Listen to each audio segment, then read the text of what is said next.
Hello ফ্রিয়ান, কিতা খবর? আপনারা সকলে ভালো শুনি। আর বাসার থেকে বাড়াইয়া খুঁজলাম যে আমরা চাইতেছি একটা জায়গায় বাচ্চারা নিয়ে ঘুরতে।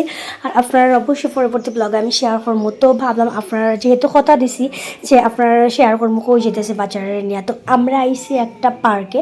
এই পার্কটা আসলে একদম ন্যাচারাল, বাচ্চারা লাগিয়েও যদিও কিছু টয়েস রাখছে খেলা লাগে, কিন্তু বড়রারও দেখার মতো অনেক কিছু আছে। যেহেতু একদম ধান ক্ষেতের উপরে একটা মানে এই ব্রিজটা একদম ধান ক্ষেতের পাশে আর কি ব্রিজটা দেওয়া হয়েছে। তো বাচ্চারা প্লাস বড়রা সবাই কিন্তু খুব সুন্দরভাবে এখানে টাইম স্পেন্ড করতে পারে। তো এটি হচ্ছে আলোর ভবন একটা পার্ক, দিরাই, সুনামগঞ্জ জেলার। তো এই যে সব থেকে মেইন আকর্ষণ হয়েছে এদিকে এই খাটের ব্রিজটা। এই খাটের ব্রিজটা আমার এত ভালো লাগছে আর কি। তো আমি এখানে মানুষের লাগে চান্স পাইলাম না যে একটু যাইমু। সবাই ঈদের ছুটি, তো সবাই মানে খুব বেশি এখানে গ্যাদারিং আসিল। তো যাই ফাইনালি একটু ফাঁক পাইছি, দুইও ছেলের নিয়ে একটু খাটের ব্রিজের উপরে উঠছে একটু ছবি তোলার লাগে।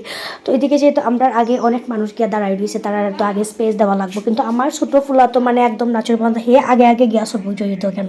তো সে কেন তারা এখানে কিছু আসলা মানুষ, তারা ছবি তুলতা যে ক্যামেরা ট্যামেরা নিয়ে আইসে। তো আমরা কীভাবে এখানে তারা ডিস্টার্ব করিও খুঁজছেন, কিন্তু আমার ছোটো ছেলে কোনোভাবেই মানতে রাজি না। কোনো তার ভাবে তারা বুঝতে পারতেছি না। দেখুন আমি তারা টানি এইদিকে আর হে যায় হদিকে, এই একটা অবস্থা আর কি। তো এখানে এসে বড়রার লাগে এই ব্রিজটা আসলে খুব খুব বেশি সুন্দর এখানে। তো যাই ফাইনালি সবাই একটু ফাঁক হয়েছে, তারপরে তারা দুইজন লই আইলাম এখানে।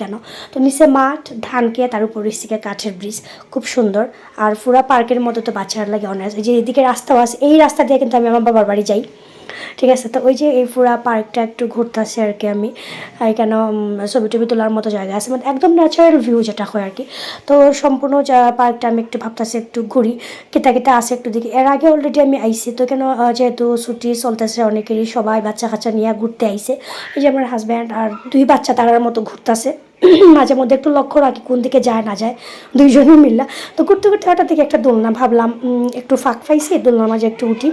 আর দোলনার মাঝে উঠতে একটু কীরকম জানি ফিল হইতেছে, ছোটোবেলায় যে দোল খাইতাম গাছের মাঝে দড়ি বেঁধা, ওরকম একটা ফিল হইতেছে। একলা একলা দোল খাইতেছি, এটা কি আমার আর সহ্য হইব না। আমার ছোটো ফুলায় ফাগল হয়ে গেছে আমার কোলে উঠবার লাগে।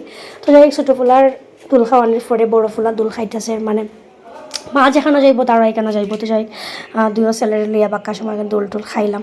খাওয়ার পরে দেখা যায় মোটামুটি সন্ধ্যা হয়ে গেছে, বাক্কা ফেটে কোদা লাগে গেছে। তো ভাবলাম আর পার্ক কত সময় থাকি, আর থাকার দরকার নাই, এখন যাই গিয়া সন্ধ্যা হয়ে গেছে যেহেতু। তো পার্ক থেকে এখন আমরা বাড়াই যাই। আমার পার্কের যে প্রবেশ দ্বারটা আসলে অনেক সুন্দর গেটটা। তো এই যে আমরা যখন ঢুকছিলাম তখন একটা ক্লিপ নিয়েছিলাম। তো যাই হোক, আমরা এখন বাইক দিয়া আইমু খাওয়ার লাগে কোনো একটা জায়গা। তো ফুলাই করতেছে পিৎজা খাইতো, তো ওইখানে যাইমু একটা ফাস্ট ফুডের দোকান খুঁজমু যেখানে বালা পিৎজা পাওয়া যায়। তো ফাইনালি আমরা আইসি একটা ফাস্ট ফুডের দোকানে। আর খাইতে খাইতে আসলে ভিডিও করতাম মনে হয়, হঠাৎ করে মনে হলো একটু ক্লিপ নেই আপনার সাথে। তো এই যে খাওয়া দাওয়া করি, আর ঘোরাঘুরির পরে একটু খাওয়া দাওয়া না করলে ভালো লাগে না। তো খাওয়া দাওয়া করে এখন যাই কি বাসাত। তো আপনারা আজকে ব্লগটা পুরাপুরি দেখছেন কেন অবশ্যই কমেন্টে জানাইবা, দেখলে অবশ্যই কমেন্ট করবা, আর কেলা লাগলো তাও জানাইবা। আর যারা আশেপাশে আসুন আমার এলাকার আশেপাশে, তারা অবশ্যই একদিন আগে ঘুরতে যাইবা। আর ছোটো ফুলার যন্ত্রণায় আসলে কোনো কেন গিয়া শান্তি নাই। এই দেখুন ইতার দরে হিতার দরে, বাবা তো কোনো মতেই খাইতে পারতেছে না। তার লাগিল ইসলাম একটা কেক, সেটাও খাইতেছে না। এটা আমরা মাহফুতে মিল্লা খাইছি।